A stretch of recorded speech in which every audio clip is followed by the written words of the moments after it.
용두삼이 없다는 박범계. 오늘 한 조간신문은 박범계 법무부 장관이 발동한 수사 지휘권이 사실상 무효로 돌아가자 본격적인 감찰 카드를 꺼내든 것과 관련해서 박범계 장관의 뒤끝이라고 표현하기도 했습니다. 여러분들은 과연 어떻게 생각하십니까? 박범계 장관의 이야기 한번 직접 들어보시죠. 절차적 정의에 대해서 의문을 품게 만드는 현상이 벌어졌습니다. 유감이고요.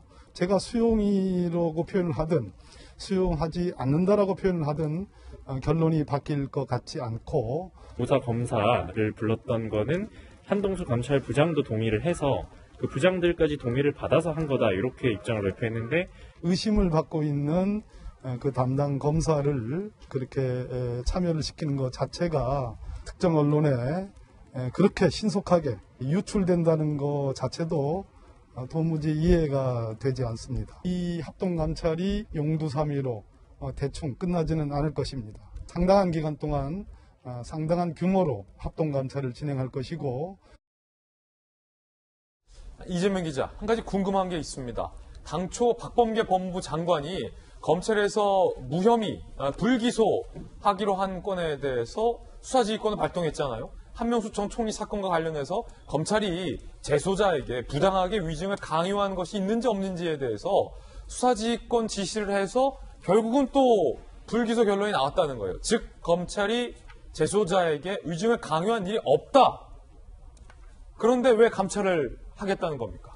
뭘 감찰하겠다는 겁니까? 조금 전에 제가 들은 것처럼 박범계 장관이 절차적 정의에 의심이 간다라고 하면서 두 가지 문제를 제기했습니다. 첫 번째는 박범계 장관이 수사 지휘권을 발동하면서 그렇게 얘기했죠. 대검 부장회의에서 한동수 감찰부장과 이문정 대검 감찰 정책연구관의 얘기를 들어라 라고 수사 지휘했는데, 그것과 무관하게 당시에, 그러니까 지난 19일이죠. 그날, 지난주 금요일 날 대검 부장회의 그리고 고검장이 참석한 회의에서 당시 한명숙 사건 때 모해 위증 교사를 했다라는 의혹을 받고 있는 당시 1심 부장검사가 참여를 해서 당시 수사를 어떻게 했는지 설명을 한 겁니다. 그러니까 과연 그 부장검사를 왜 참석시켰느냐. 자기가 수사 지휘한 내용과 다르다라는 게 첫 번째 문제 제기고요. 또 하나는 고검장 대검 부장회의에서 결과가 나오자마자 10분 내에 특정 언론에 보도가 됐다. 이 자체도 문제가 있다는데 아마도 앞선 부분에 전자에 좀 더 무게를 두고 절차적 정의가 실현되지 않았다. 절차 정의에 의심이 있다 해서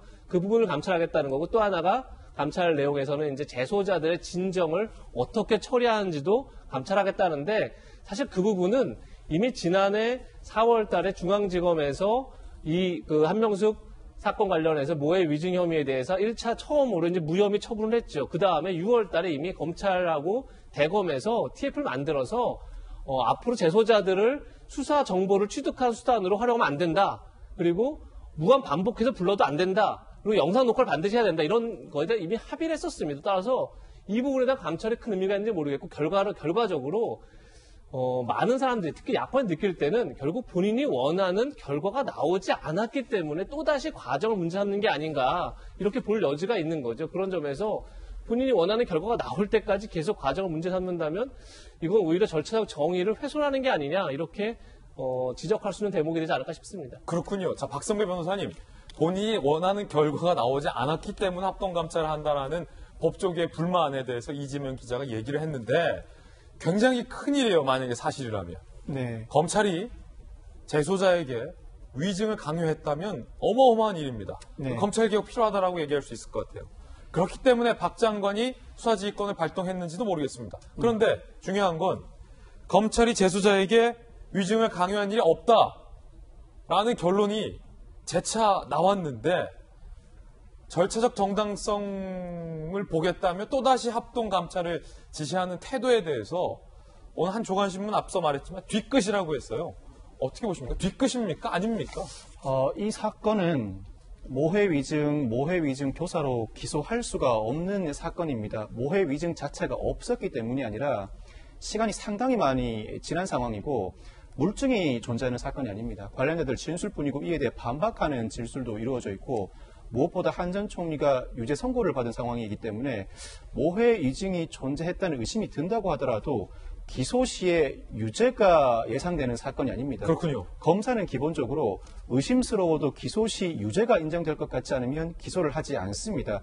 일반적인 검사의 판단 기준대로 대검회의가 그 결론을 내린 것 같은데 박범계 장관은 수사 지휘의 취지가 기소를 하라는 명시적인 취지라기보다 잘못된 수사 관행이 있으면 그 수사 관행의 문제점을 짚어보고 상황에 따라서는 기소 여부도 검토해보라는 취지로 수사 지휘를 내렸던 것으로 보입니다.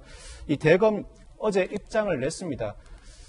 합리적인 의사결정 과정을 거쳐 법과 증거에 따라 판단했다. 이 부분이 제가 말씀드렸던 법과 증거에 따라 판단했을 때 기소는 어렵다는 결론에 이르렀다는 취지고, 그렇지만 잘못된 수사 관행에 대한 지적은 깊이 공감하고 합동감찰에 적극 협력하겠다는 입장도 동시에 냈습니다. 사실 그동안 모든 수사기관은 수사 시에 자신이 정해놓은 결론을 이끌기 위해서 또는 기소 시에 유죄를 끌어내기 위해서 무리한 수사를 진행해 왔던 것도 사실입니다.